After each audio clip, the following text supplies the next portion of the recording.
आज इस Lahore high court के जिधर से हम जिनको इंसाफ के लिए जिधर का दरवाजा खटखटाते हैं, इन जजेस के पास हम इजहार यकजहती करने आते हैं।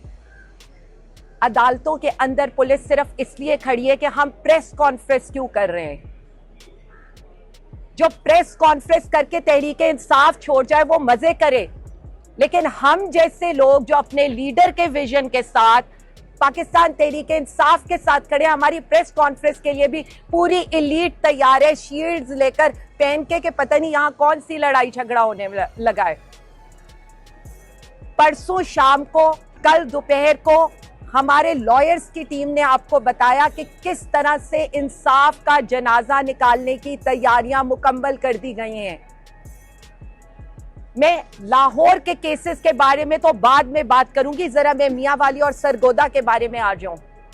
वो भी मेरा आंखों देखा हाल है, किस तरह से जानवरों की तरह हमारे कई सौ मैंने वर्कर्स को देखा है वहां पर, और उनको जिस हालत में अदालतों में पेश किया जाता था और जिस हालत में उनको जेलों में रखा जाता था, उसके बावजूद मुझे आज तक याद है कि मैं एक दफा खान साहब की एक चादर लेकर जब जेल की डेवड़ी में आई हूं और वो लोग जानवरों की तरह जमीन पर बैठे हो, तो उन्होंने सिर्फ इतना कहा, आलिया बाजी हमें अपने लीडर की एक झलक दिखा दे। और ये 1.5 साल के बाद की मैं आपको कहानी सुना रही हूं। किस पार्टी को तोड़ना चाहते हैं, किस पार्टी के कारकुनों को आप तोड़ना चाहते हैं? सजाएं क्या होती हैं? क्या इससे बढ़ के किसी औरत के लिए कोई सजा है? क्या आप उसको नंगे सर नंगे पांव घर से उसके बच्चों के सामने घसीटे, मुंह पे काला कपड़ा, आंखों पे पट्टी, हाथों पे हथकड़ी लगा? और ये मेरी दास्तान नहीं है, सिर्फ मेरी दास्तान नहीं है, ये पंजाब की कमोबेश हर माँ बहन बेटी की है, वो जिसके बाप भाई ने या जिसने खुद ने तहरीक इंसाफ का साथ ना छोड़ा हो। आप लोगों ने हमारे साथ जो भी जुल्म किया, आज भी जुल्म करें, बीबी साहिबा हो जाएं, डॉक्टर यास्मीन हो जाएं, अलीमा आपा हो जाएं, हमारी दीगर खवातीन जिन्होंने जेलें काटी हैं, या हमारे दीगर कारकुन जिनकी घर वालों के साथ आपने आधी आधी रात के चादर और चारदीवारी के तकद्दुस पामाल किए। मैं मुअज़्ज़ज़ अदलिया से कुछ सवाल ये करना चाहूंगी, क्या इतनी जल्दी है आपको इंसाफ की फराहमी देने में? इतनी जल्दी है कि आपने उम्रे से आने का भी इंतजार नहीं किया और एहराम में ही आप अगले से हमारे खिलाफ बयान लेने की कोशिश कर रहे हैं? और जो 2 गवाह ये कहते रहे कि हम तो खान साहब के टेबल के नीचे बैठे थे, जिस टेबल के नीचे चूहा नहीं गुजर सकता, उनसे एक सवाल जरूर मैं करूंगी कि भाई साहब, और उनको जो ऊपर से देख रहे हैं उनसे भी एक सवाल करूंगी, इतनी बड़ी साजिश हो गई, आपने साजिश रोकने की कोशिश नहीं की, आप तमाशा देखते रहे कि ऐसा हो और हम तहरीक इंसाफ के कारकुनों के साथ ये सलूक करें, तहरीक इंसाफ की लीडरशिप के साथ ये सलूक करें। पाकिस्तान के कस्टोडियन होने से, लॉ और ऑर्डर को इन्फोर्स करने वाले होने की वजह से, अगर आपके लोगों ने, पहली तो बात है उनको तो ये पता ही नहीं है ना कि खान साहब कहाँ बैठे थे, कैसे कपड़े पहने थे, लेकिन पहले तो मुझे आपसे जवाब चाहिए, आपने इस साजिश को कामयाब क्यों होने दिया? अगर ये कोई साजिश थी, जो कि नहीं थी, बात इतनी ही थी कि हमारे लीडर को गिरिबान से आप लोग घसीट के लेकर गए और वो विजुअल्स उस वक्त बार बार चलाए गए ताकि पाकिस्तानी अवाम निकले। मैं सिर्फ इतना कहना चाहूंगी, कमर मशानी वो इलाका है जहां पर आज भी खवातीन टोपी वाला बुर्का पहन के निकलती हैं। मूसा खेल मियां वाली का वो इलाका है जहां पर खवातीन आज भी टोपी वाला बुर्का पहन के निकलती हैं। मेरे पे क्या इल्जाम है वहां? मेरे पे ये इल्जाम है, पहले मैंने एक थाने के एक हिस्से को जलाया, वहां से मैंने सारी गन्स उठाई, उनका रिकॉर्ड उठाया, उनका जितना असला था मैं उठाकर भाग गई। अच्छा जी, उसमें मुझे डिस्चार्ज कर दिया अदालत ने 17 दिन के फिजिकल रिमांड के बाद। अभी मैं, अदालत मुझे डिस्चार्ज करती है, वहीं पर क्या होता है, वहीं उसी अदालत के अंदर मेरे ऊपर उसी थाने का, जैसे मैं यहाँ खड़ी थी उसमें मैं डिस्चार्ज हूँ, इधर मैं खड़ी हुई हूँ, तो उसके ऊपर आपने मेरा मजीद 17 दिन का फिजिकल रिमांड देकर मुझे जुडिशियल कर दिया। और जिन जज साहब को, हमें नाम लेना चाहिए अब्बास साहब का,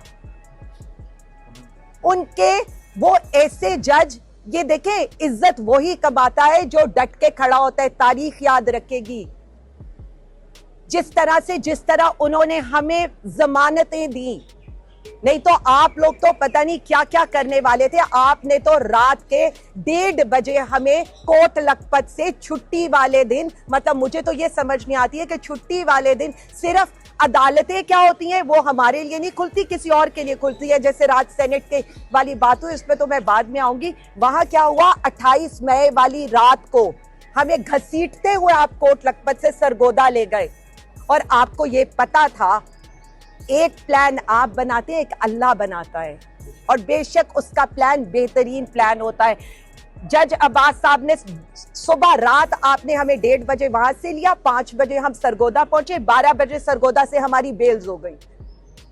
वो जज डट के खड़ा हुआ, उसके आपने लाइटें बंद कर दी, आपने गैस स्टार्ट दिया, उसके बच्चों को थ्रेट दिए, उसको थ्रेट दिया, उस पर तशद्दुद किया। ये जितने केसेस की ये बात करें जिनमें हमारे लोग बरी हुए, वो उन्होंने इंसाफ पर डट कर फैसला किया। मैं यही सवाल यहां करना चाहती हूँ। 15 बेंच इसी लाहौर हाईकोर्ट के मुझे बेल देने के लिए टूटे थे। जब हम यहां आते हैं और हमारे लोग यहां आकर खड़े होते हैं, तो ये सोचिएगा आज भी पाकिस्तान तहरीके इंसाफ जो काम करी है, आइन कानून के दायरे में रहकर, पुरअमन रहकर कर रही है। आप जजेस को सिर्फ इतना कहते हैं, आप अदालतों को सिर्फ इतना कहते हैं, खुदारा इंसाफ पर फैसले करें। हमने कभी किसी रिलीफ की बात नहीं की, लेकिन हमें इंसाफ दें। हमारे जो कारकुन इस वक्त अंदर हैं वो बेगुनाह हैं। हम जैसे लोगों ने जो जेलें काटी हैं बेगुनाही की काटी हैं। इमरान खान साहब, उनकी अहलिया डॉक्टर साहिबा, शाह महमूद साहब, हमारे सारे कायदीन, हमारे सारे कारकुन बेगुनाही की जेल काट रहे हैं। मुझे सिर्फ इस एक बात का जवाब दे दें, कभी अपने गरीबान में ये जो मुक्तदरा बैठी है झांकिएगा जरूर, कितना जुल्म किया है और कितना करना है आपने। किसी की सजा क्या होती है, मतलब मेरे लिए आज मुझसे कोई कहता है सजा, मेरे लिए सजा क्या है? मेरे लिए सजा वही है जिस तरह से मुझे ले जाया गया। मेरे लिए सजा वही है, मतलब जब आप, हमारी डिग्निटी ही नहीं रह गई, हमारी इज्जतों की आप लोगों ने नहीं की, हमारे सरों से चादरें खींच ली, तो कौन सी सजा है? एक खातून के लिए उसकी इज्जत चादर से बढ़ के कोई और चीज नहीं होती। आप लोगों ने हमारी खवातीन का चादर चार दीवारी का तकद्दुस पामाल किया, और इससे बढ़ के ना कोई सजा होगी और ना हम चाहते हैं कि आप हमारे लोगों के साथ इंसाफ करें। कोई आपकी उससे नहीं डर रहा। हम आज भी डट के आपको यही कह रहे हैं, इंसाफ करें।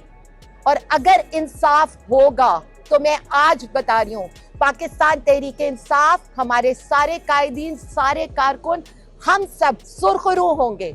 और ये सारे केसेस जैसे जिरा में पता चल रहा है बिल्कुल झूठे, पॉलिटिकली विक्टिमाइज किए हुए, और जिन लोगों को जेलों में रखा हुआ है, गलत रखा हुआ है। मैं सिर्फ इतना कहूंगी कि अगर पाकिस्तान को आगे जाने देना है तो फिर हमारे कायदीन को, हमारे लीडर को, हमारे कारकुनों को रिहा करें।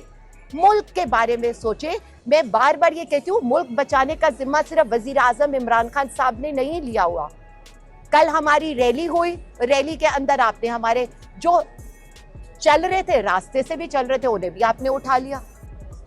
मतलब मुझे ये समझ नहीं आती। और उसमें भी मैं यही कहूंगी कि हमारा लॉयर विंग ने एक्टिवली, अभी भी केसेस हमारे चल रहे हैं और आधे लॉयर हमारे वहां पर मौजूद हैं। आपको लगता है ये पार्टी इतनी मार खा चुकी है कि अब ना अदालतों की फिक्र है, ना थानों की फिक्र है, ना किसी और चीज की फिक्र है। हम सिर्फ इतना कहते हैं, जब हम पाकिस्तान की बात करते हैं तो आप भी पाकिस्तान का सोचें।